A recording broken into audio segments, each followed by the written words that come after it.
Given the current state of the franchise, I thought it would be fitting to finally make a video like this. Some videos were kind of similarly made in the Borderlands scene and on YouTube, like Borderlands Died Twice and If Borderlands 4 Fails, Borderlands Dies. Both great creators with their own great separate videos that I highly recommend that you check out. Links will be in the description below. Now, I don't want to sound repetitive and just repeat the things that they say, but there was a lot of points that neither of them really brought up that are a large concern with me, and I will be trying my best to send this video to everybody associated with Gearbox. Will they listen? I don't know, but the more people that know about this video and know about the issues that all these games have and the current state of how the community feels, I think will be a very healthy balance in order for us to get more communication with the developers and just other people in general. I feel like there's a lot of sides in the community where it's like these guys are haters, these guys are shills, and I kind of want to broaden the horizons of them versus us versus them, and let's talk about the Borderlands fans in the Borderlands community and what we want, where Borderlands went wrong, and how to save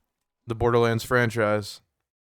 Like most novels in life, let's start where it began, and I'm going to start off with Borderlands 2 specifically, because Borderlands 1 is kind of its own thing, and I feel like Borderlands 2 is a great starting point. Now, if you are a longtime player of Borderlands 2, or just the Borderlands series in general, you know it had this thing called OP levels. You'd go to the raid on Digistruct Peak, you'd have to go through it, it would expand every run, kind of like the current day modern Maliwan takedowns, the Guardian takedowns, but in a different way, and a little bit more engaging, I want to say. That may be a hot take, but that's just my personal opinion. But you did have to play through those 8 times to finally unlock the final difficulty within Borderlands 2. Many players had an uproar that the balancing of Borderlands 2 was simply not fun, slag was a requirement, the infamous pistol by the name of the Grog nozzle was the only way to keep players alive. Yes, there's other ways to play it, only if you're specifically speccing for survivability and then your damage is terrible, or you're using a glitch to make up for the fact. But I don't think you're going to find many people in the community that agree with the fact that Borderlands 2 endgame scaling was fun nor balanced, and OP8 wasn't really all that great. And my gripe with Borderlands 2 is, in order to promote the next Borderlands game, they went back to Borderlands 2 and offered players a free DLC. Why was this a bad thing? Well, I made a video in the past talking about the Commander Lilith DLC and how it was their prime time opportunity to fix the issues Borderlands 2 has to this very day. They probably sent a small dev team to go work on Borderlands 2 to push out this DLC, and it seems that though they did do a marketing move for the older Borderlands games and added a new Rarity and added a lot of positive things, there could have been more done, and all they really did was make the game worse. We went from level 72 to overpower 8 up to level 80 overpower 10. So if you're a seasoned Borderlands player and you already beat all the OP8 levels on every single Vault Hunter, you're gonna have a lot of fun because all your gear is now only level 80, so you gotta grind up to level 80 on all your characters again. And you remember those OP levels? You're going to have to do those 10 times per Vault Hunter to get back to the point you were prior to this update. Why, when you know that your players were very upset about the endgame balancing of Borderlands 2, did you decide to make it even worse for the general consumer? We all know that Borderlands 2 has a 99% chance of never getting a remake or a remaster, and we decided to make the older Borderlands worse. The fan favorite, the fan loved game that you know people love so much that you would blast these giant Tales from the Borderlands ads on that people have to download mods for on PC to remove because of how obnoxious they are. So you know people are active on Borderlands 2, you know people love Borderlands 2. Why didn't you use this opportunity while you have a dev team working on Borderlands 2 to address the horrific endgame balance, the annoying character bugs, the annoying progression blockers, the glitches, the memory leaks, everything that still exists to this day? They didn't even think about maybe fixing a few things while they were there to improve the enjoyments for Borderlands players, and specifically in this case, Borderlands 2 players got shafted with the Commander Lilith DLC. I literally got to level 80 and never touched an OP level. I am not doing that shit 10 times. I don't care what you lock behind it, but they didn't, so there's no incentive. But my whole point of even bringing up Borderlands 2 and adding this random piece of content is Borderlands and Gearbox in general has a very, very bad habit of just adding shit to the game that doesn't need to be added in the first place. A very similar case in Borderlands 3 when we had the Mayhem system. Mayhem 4 was probably the best spot Borderlands 3 ever had for its endgame scaling, and then suddenly they dropped Mayhem 2.0, adding 10 mayhem levels that just add these ridiculous modifiers that don't really improve your gameplay experience when Mayhem 4 was loved. Mayhem 4 was fine. It was great. And then we just add shit for no reason. And I feel like Gearbox is overcomplicating a lot of these gameplay features. Not only are we adding more levels and OP levels for no reason,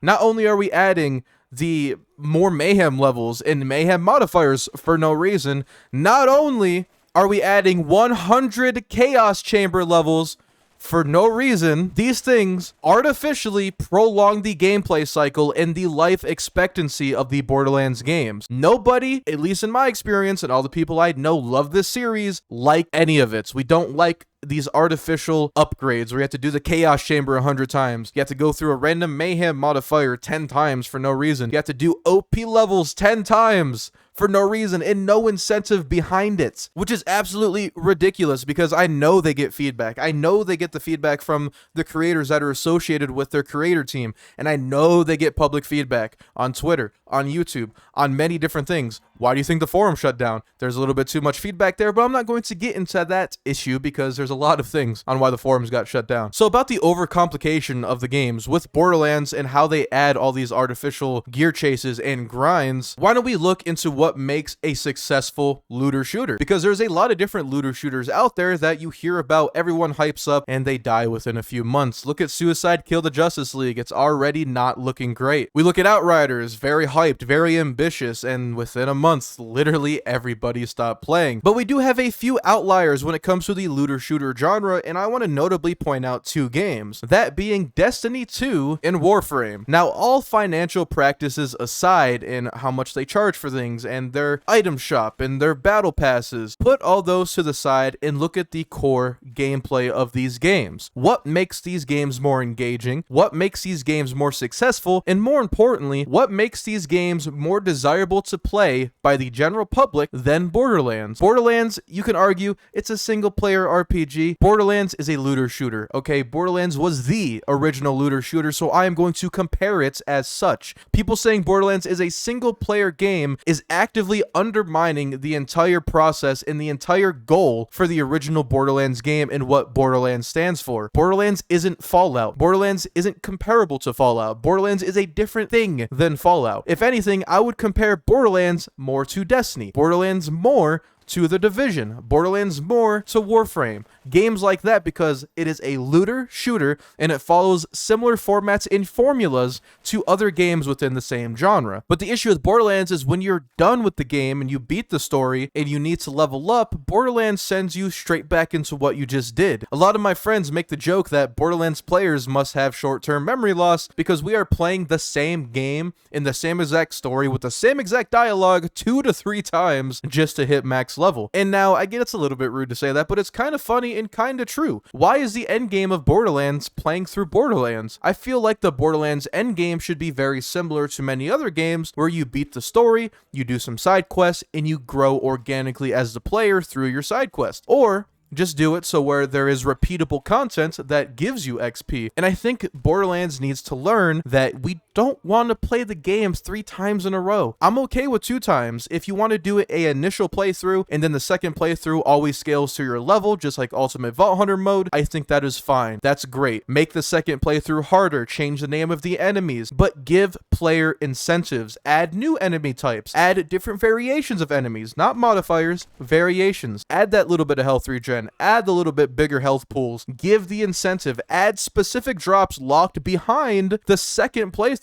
to incentivize your players to actually do the second playthrough. And where Borderlands as a franchise really falls flat is the word incentive. There is very little incentive to log on to Borderlands and play Borderlands other than your own love and passion for the game. Is that a good thing in my opinion? Sure, you can love and be passionate about whatever you want. It's life. But when you are a marketing team and you're a gaming company, you want players to play your product because that's how the game stays alive. There's a reason Borderlands 3 stopped getting updates. It wasn't because Borderlands 3 was magically not successful, because it's very successful in terms of sales. It was because the player base died down and they're like, hey, let's make a new Borderlands game and only keep a handful of developers on Borderlands 3. And that's the problem. They see that these players drop off so quickly and they're not engaging with the current game, so in Gearbox's mind, they think, man, we really got to push out another game. But in reality, I would almost say that this next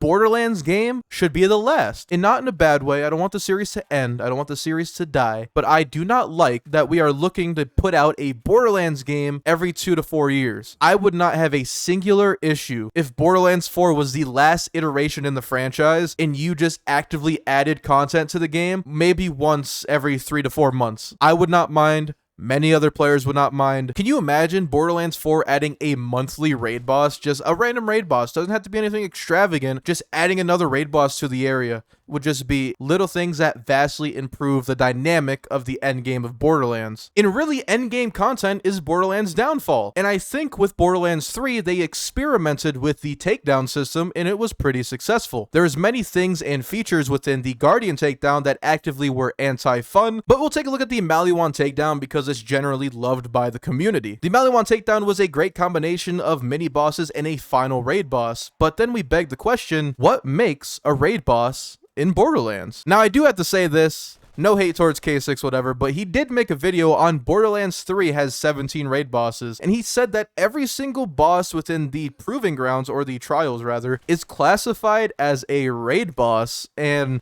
there's some things to be questioned there. We have Sponge Boss on that list, which was just a named Goliath enemy that randomly spawned and had a bunch of health. I don't really associate these enemies and these enemy types with a raid boss. Just because a enemy has a big health pool does not equal raid boss in my personal opinion. So what does make a raid boss? Well, for me, a cool arena with mechanics that are unique or moderately unique that are not seen anywhere else within the game. An example of this, Wotan the Invincible. He has multiple phases, multiple shield phases. He detaches from himself. He uses Troy's little orb slam, bringing back memories from the actual campaign. And there's many cool different enemies within the Maliwan takedown. The exclusivity and the creativity is what made the Maliwan takedown so good. I do not envision myself ever comparing Wotan the Invincible as a raid boss to anything within the Proving Grounds or anything just with a large health bar, including Sponge Boss or Captain Haunt from the Borderlands 3 Halloween DLC. And that's the issue. Even Gearbox, I don't feel like knows what a raid boss is, because there's a lot of successful raid bosses in Borderlands 2. The Ancient Dragons, Terramorphous was even pretty good. It was just a reskin Thresher, but they gave it more meaning, more value. You have those cool fire immunity phases, you have the different tentacles, you have it slamming people up into the air. It was a very interactive and fun fight for how simple it was, and it really makes me question, how did we go from that level of creativity and enjoyment in 2012, and then we go over into Wonderlands where we're shooting an orb?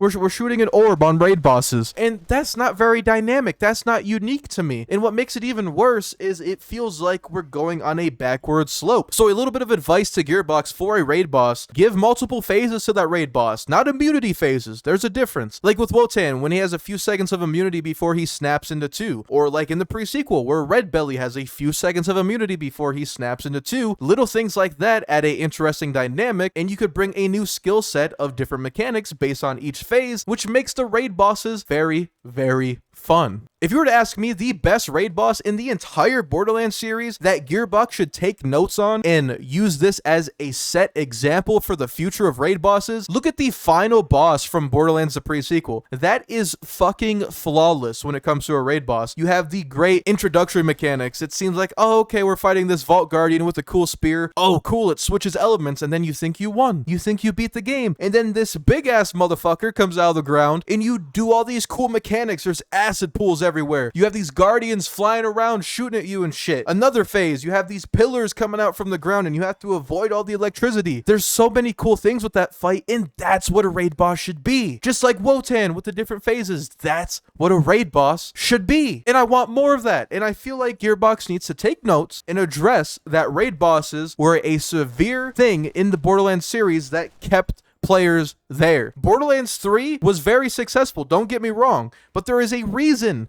that people are still playing Borderlands 2 to this day. It's not because it has a takedown. It's not because of raid on DigiPeak. It's not because of OP levels. It's because of the loot chase within the games and the bosses within the games. The loot chase in Borderlands has also gone very, very downhill. And the simple answer for this is the anointment system. Now, when Gearbox approaches this subject, I think they need to take the approach of Loonshine from Borderlands the pre-sequel. Loonshine was very small bonuses given to weapons that kind of change the dynamic of them. Some of them ignore shield, some of them give you more XP, some of them give you health regen, some of them even give you shield capacity, which is all very little things that I think are great. Make sure legendaries are worth what they're worth. If I see a Kib's Worth on the ground, I don't care. I do not feel excitement. I do not feel pride that, wow, I just killed this cool raid boss and there's a Kib's Worth in front of me. Until I look at that weapon and read the little text on it, that weapon means nothing. That orange beam that once meant something in the Borderlands series means absolutely nothing to me. We need to bring back that feeling with Borderlands 4 where, wow, there's an orange beam. That's fucking cool. We don't have that no more. We need that back. That little part system you have in Borderlands 3 where we could see what each part does, keep that. That is great. There's a lot of people that wish that was a thing in Borderlands 2, but don't bring back the damn anointments. They are dumb. They ruin the loot chase. They ruin the enjoyment for the game. They ruin build diversity. They stagnate many different character builds, and they do not need to be in any future game. And if you do, look at Loonshines from the pre-sequel because those were implemented in a great way. A little bit back on the topic of rewarding content in the Borderlands scene, I feel like takedowns were great within themselves, but there was a lot of little things I did not really enjoy. I do feel like the simple features of Borderlands 2 is what made it so loved. I did not mind just walking up to a raid boss and paying a bunch of purple rocks that I farmed to go kill the raid boss's ass. I think that's fine. I think that's dope. But the fact Borderlands 3 only had a single raid boss like that with a outrageous cost to open that door so you didn't burn yourself out within the first day, but many creators still burn themselves out in the first day because it's the only raid boss that we could go directly to. You know that players love the classic style of raid bosses in going directly to the raid bosses, so we go to Wonderlands and then you lock raid bosses behind the Chaos Chamber. And not only the Chaos Chamber, you lock them behind a RNG mechanic within the Chaos Chamber, so you have to look through every little chamber, find the little flower, find the little symbol, and then do the raid boss. That was also a kick in the nuts. That was a major kick in the nuts. Why couldn't we just go to the dude and go directly to the raid bosses? Granted, there's only 3 of them. Okay, that's fair. It's a side game. Don't expect too much. But it's kind of crazy that after hearing the positive feedback of raid bosses, that all the Borderlands fans love the classic style raid bosses, we just threw that out the window. It has come to the point where we're calling tanky enemies raid bosses because we are so starved and so deprived from good raid boss content because Borderlands 2 was the golden child of this raid boss content. And I feel like if Borderlands 4 wants to succeed in the endgame aspect of raid bosses, numbers mean everything. Numbers of raid bosses. The number of different bosses that drop different gear with different mechanics is the gold star for the future of this series. Sure, keep doing your takedowns. Nobody doesn't want takedowns.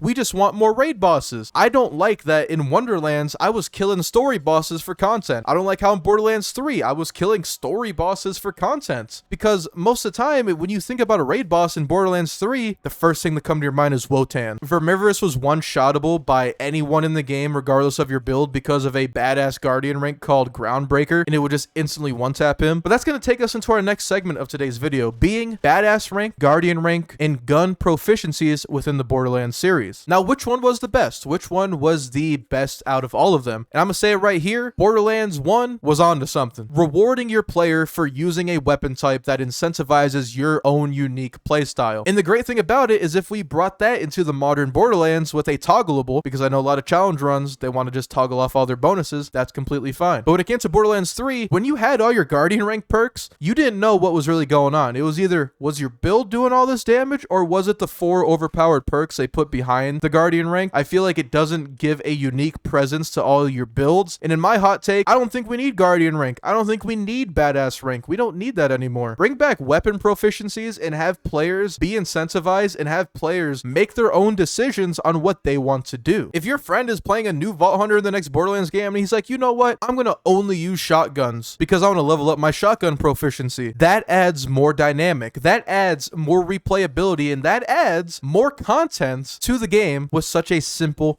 little feature. Speaking of incentives, let's talk about pearlescence in the Borderlands series. Where the hell did they go, and why do we not see as many rarities as before? Well, I'll redirect your attention to a tweet from Randy Pitchford replying to the YouTuber Killer6 on January 9th of 2022. He said pearls in Borderlands 3 would have meant cutting an entire weapon manufacturer or class of weapon in order to conform to the gun's architecture, plus memory constraints on certain consoles. I'll get back to that. He basically said that they had to choose between crossplay or choose between more content. And I say this in the most respectful way to the last gen gamers. I know you can't afford, or maybe you're not in the financial situation to do so, or you just don't want to. I completely sympathize and I understand, but I feel like as much as I love Borderlands, for the betterment of the games and the betterment of the series, we need to stop having last gen consoles holding these games back. Let these games do what they want to do at their full potential. Because not having bonus rarities in Borderlands 3 played a huge factor in the loot chase and overall gameplay. Call the Borderlands 2 pearlescence trash all you want, they added a rare loot chase that Borderlands players crave. Borderlands players want something that has a 0.04% drop chance. Why do you think Killer6, Jolt's Dude, and all these larger creators are farming for 94% shams? It's rare, it's sought after, and it's fucking exciting when you finally get it. And that's the dopamine Borderlands gamers have been missing. And when you take away that dopamine, and then you take away the dopamine even further from legendaries themselves, the only thing Borderlands players in the past 6 years have been excited for is fucking text on your gun. Isn't that mind-blowing? From words saying 150% damage after rack attack. That's crazy when you look at it from that perspective, and it's absolutely sad that we went from Borderlands 2 and even the pre-sequel caring about those legendaries because of how cool they were into some text. That is sad. There's no reason to play it. All it is grinding for the sake of grinding and not actually getting what you grind for, just continuously chasing it. No gratification, just here's some playtime. Farm this weapon this week because we buffed it. Farm that weapon that week because we buffed it. And then actually playing? No balance, no interactivity, no playstyle diversity. Everything is just proc anoints, use overpowered weapon. There might as well not even be 4 characters in that game. There might as well just be 1, an action skill and anoints, or while action skill active anoints. And if you still want to conform to the old consoles, because I know that Borderlands loves to do so, you can still do that. I even made a tweet referring to, why don't we remove white rarity? And I was later told that, you know, white is the starting point. I'm okay with that. But what about greens? What place do green rarities have? Right now, most people go from white to blue to purple to orange. That's usually how it is. Very rarely do I see people go from white to green to blue to purple to orange. Very, very rarely. You have white for shit, blue for average, purple for high quality, and legendary as something that's whoa. So what's green? A little bit better than shit? It just doesn't really have its own place in the Borderlands loot system. I feel like having white, blue, purple, orange is just a whole lot better. It makes a whole lot more sense. The greens kind of lost their place, and going further into the series is probably taking up a lot of memory, just like Randy Pitchford said. Cutting out that rarity to add rarities that actually matter. Cutting out the green rarity to add pearlescence to Borderlands 3 isn't a bad thing. I think that would have been perfect. I don't think anyone would really bother or even complain if they were like, oh yeah, no green rarity, but we have these really rare pearlescence that you could only get from specific content. Players love that, and we need more of it. Now take your attention to another tweet by Randy Pitchford. Now this is an older tweet, so maybe his views on this topic have changed a little bit. But one day when the pre-sequel came out and people were complaining in the community that bosses don't respawn, what do we do? How do we play the game? Randy Pitchford replies saying, if you're a farmable boss person, you're going to have to be patient or move on. Sorry, I cannot give you more of my time. So when you have the CEO, the higher up of Gearbox, saying that if you're a refarmable boss person, be patient or move on, which is absolutely insane to me that that would even be said, but this was a long time ago. Maybe his viewpoints have changed. I'll give him the benefit of the doubt. And then we go into Borderlands 3 where there was 0 dedicated drops. That's crazy. We have the uproar of dedicated drops and we're like, okay, in the next game, we should probably give players dedicated drops so they could farm the bosses they want to farm. But no, Borderlands 3 did not have that. That was added, I don't know how long. It was pretty long after launch. I'm pretty sure it was a year or so, maybe a little bit longer, but that's crazy. But okay, I'll give Gearbox the benefit of the doubt once again. Once again, I'll give you the benefit of the doubt. Going into Wonderlands, what we learned from Borderlands 3, we added these dedicated drops for the mass player base that wants them. So let's launch Wonderlands, and we'll give them dedicated drops, right? Fuck no. Lock it all behind the Chaos Chamber. And then on top of that, they have the audacity to sell us $10 DLCs that are worse than your $3, not even $3, your $2 headhunters from Borderlands 2. They are worse. They have a worse boss. They don't have a storyline. They don't have characters, voice actors actually giving a shit like the headhunters did. No little mini story. No funny moments like Innuendo Bot from one of the Borderlands 2 headhunters.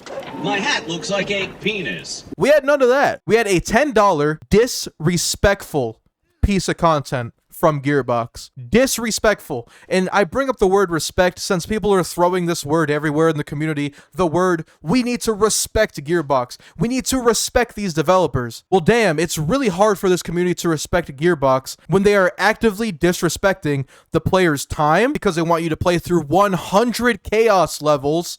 100, which is absolutely insane. As somebody, I'm not the best Borderlands guy, okay? But I put myself up there. I'm pretty knowledgeable. It took me 8.5 hours of grinding my ass off, doing Chaos Chambers in the most boring way possible to get to Chaos 100. So your average dad or mother that works a 9 to 5 playing maybe 30 minutes to 2 hours a day, oh, that's a great selling point because they're going to stay on that Chaos 100 grind for probably 6-7 months. If Gearbox is not respecting the player's time, the player's money, why do they expect respect back at them? If you're not going to respect the player's wishes when it comes to updating the games, you're not going to respect the player's time when it comes to playing your games, you don't give a shit about any of their time because there's no fail safes, there's terrible dedicated drops, or not even dedicated drops on launch, then you're going to disrespect their money, their hard-earned money, on DLCs that you know are terribly made and downright disrespectful to the franchise. Why and how would you expect people that love your games to show you any form of respect? There is a reason why every Twitter post, why every comment on YouTube is literally telling you to fix the game. There's reasons for this. People aren't just blindly hating. I don't like seeing people, oh, they're blindly hating the game. They're upset.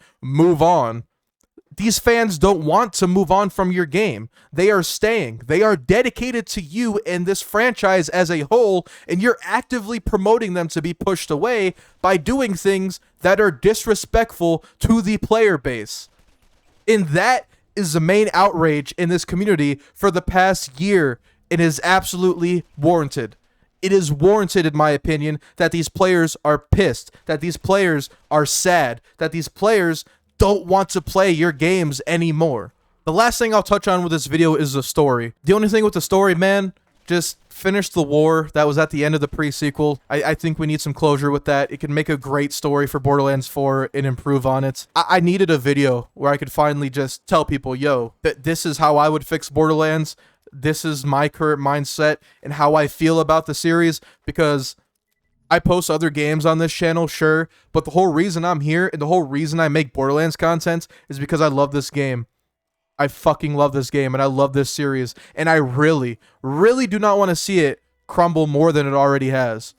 Not as a creator trying to make money, not as a creator trying to join next makers in 2K. I could give a shit. I could honestly give a shit, but if I could use my platform and my audience to promote change in the game that I grew up with, in the game that I love, you're damn straight I'm going to do it. I am going to 100% do it. But in reality, in the truthfulness of it, listening to one or two things from this video still probably won't cut it for the future.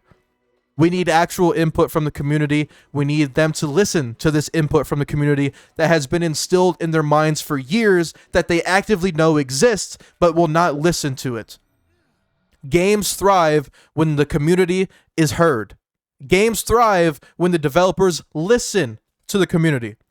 Cyberpunk, Warframe, Fallout 76, many different games, many various companies, they realize once we listen to the people that play our games, we got more players, we got more sales, we got more numbers, we got our own TV show. It's crazy. It is crazy. So I'll leave you guys with this. I love Borderlands, and if I'm doing my part, that's all I need. I just don't want the community and the game I love to end up any worse. But that's the video, guys. That was Termex and how I would save Borderlands and how I think they need to save Borderlands. If you did enjoy this video, it would mean a lot if you spread it out by hitting the like button down below and have more Borderlands people see this. And if you want to, you can subscribe so you never miss out on another video from me. And yeah, have a terrific day, stay safe, and I'll see you all later.